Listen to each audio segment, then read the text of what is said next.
अस्सलाम वालेकुम नाज़रीन, उम्मीद है आप खैरियत से होंगे। अल्लाह ताला हम सब को अपने हिफ्ज़-ओ-अमान में रखे। नाज़रीन, आज हम औरतों की एक बहुत ही पेचीदा मर्ज़ के बारे में बात करने वाले हैं जिसको एंडोमेट्रियोसिस कहते हैं। ये मर्ज़ जो है ये बहुत ही तकलीफ़ देह भी है और एक क्रॉनिक प्रॉब्लम भी है। तो इस मर्ज़ को समझने के लिए सबसे पहले हम ये समझते हैं कि एंडोमेट्रियोसिस क्या, एंडोमेट्रियम क्या होता है। एंडोमेट्रियोसिस को समझने के लिए सबसे पहले हम एंडोमेट्रियम को समझते हैं कि एंडोमेट्रियम क्या होती है। यूट्रस के अंदर जो लाइनिंग होती है उसको हम एंडोमेट्रियम कहते हैं, और ये लाइनिंग जो हैं ये मेंस्ट्रुअल साइकिल का एक हिस्सा है, और यही जो यूट्रस के अंदर की जो परत है ये एम्ब्रियो को अपने साथ इसके साथ अटैच हो जाता है और उसकी ये परवरिश करती है। एस्ट्रोजन हार्मोन और प्रोजेस्टेरोन हार्मोन जो हैं उनकी वजह से इसकी कारकर्दगी जो है वो रेगुलर रहती है और इसकी जो लाइनिंग है वो उसकी ग्रोथ होती है। तो नाज़रीन, होता ये है कि ये जैसे मैंने कहा कि ये परवरिश करने में भी एम्ब्रियो की काम आती है, और मेंस्ट्रुअल साइकिल के दौरान ये बह जाती है, और हर मेंस्ट्रुअल साइकिल के साथ यानी हर माह ये दोबारा से अपने आप को तैयार करती है एम्ब्रियो को हासिल करने के लिए और उसकी परवरिश करने के लिए। अब हम बात करते हैं कि एंडोमेट्रियोसिस क्या होता है, ये मर्ज़ क्या होता है। तो नाज़रीन, ये मर्ज़ उस वक्त पैदा होता है जब एंडोमेट्रियल टिश्यूज़ जो होते हैं, रहम के अंदर की जो परत होती है उसके जो सेल्स होते हैं, उस तरह के सेल्स जो हैं, उस तरह के टिश्यूज़ जो हैं वो रहम से बाहर बनना शुरू हो जाएं। ठीक है, ये रहम से बाहर जब बनते हैं तो इसमें जो ओवरी जो है, फैलोपियन ट्यूब है और अंतड़ियाँ हैं और पेल्विक आर्गन का जो रीजन है उसका जो एरिया है उसके जो टिश्यू हैं वो ज़्यादा मुतासर होते हैं, यानी इसकी लपेट में आते हैं।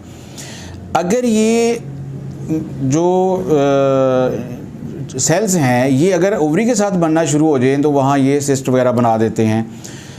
पेल्विक एरिया के बाहर जाके ये बहुत कम बनते हैं, लेकिन इसके चांस फिर भी होते हैं। तो होता ये है कि जब ये लाइनिंग टूटती हैं और टूट फूट का शिकार होती हैं, इनमें स्वेलिंग हो जाती है, हार्मोन की डिस्टर्बेंस होने की वजह से इनकी ये मोटी हो जाती है इसकी लेयर और टूट फूट का शिकार हो जाती है।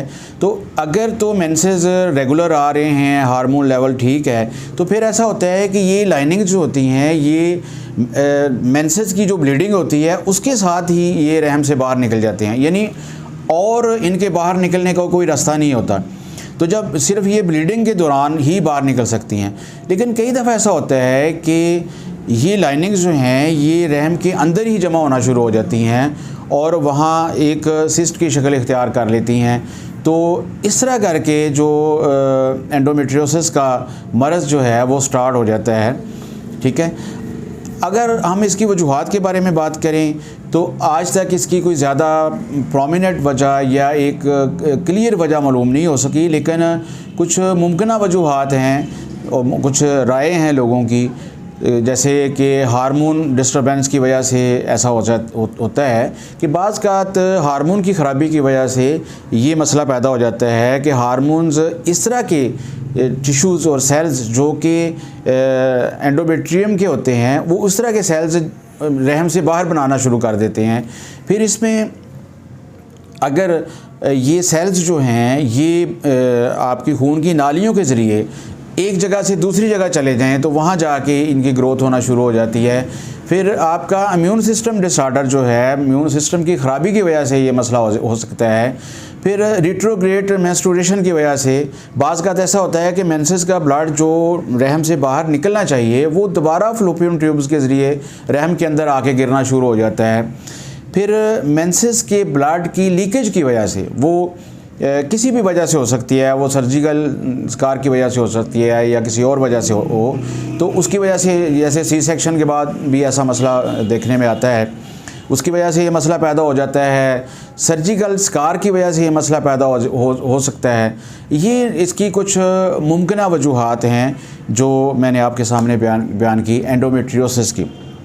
अब हम एंडोमेट्रियोसिस की अलामत के बारे में अगर बात करते हैं तो इसकी अलामत में ये होता है कि मेंसेस की ब्लीडिंग जो है बहुत ज़्यादा होती है, मरीज़ा को कमर में दर्द होता है और पहाने और पेशाब के साथ ब्लड आता है, मरीज़ा को इसहाल लग जाते हैं और उसको कब्ज़ हो जाती है, सुस्ती रहती है, थकावट रहती है।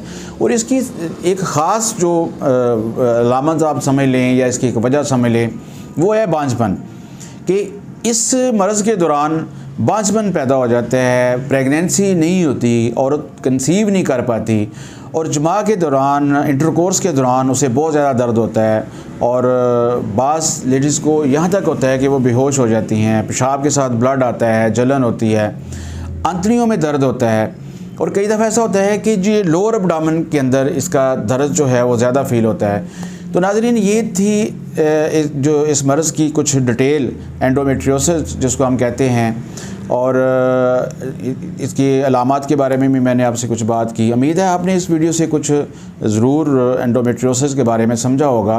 तो होम्योपैथी में इसका बहुत अच्छा इलाज है। ऐसी ख़वातीन जिनको ये मर्ज़ है उनको मायूस नहीं होना चाहिए, ये इसका इलाज मुमकिन है। तो अगली वीडियो में हम इंशाल्लाह इसके इलाज के बारे में बताएंगे, क्योंकि अगर एक ही वीडियो में हम सारा कुछ बताएं तो उसमें यह है कि वीडियो ज़्यादा लंबी हो जाती है। तो इसलिए मैं कोशिश करता हूं कि आज इस मर्ज़ के बारे में बात कर दी है और अगली वीडियो में इंशाल्लाह इसके इलाज के बारे में हम तफसील से बात करेंगे। अस्सलाम वालेकुम।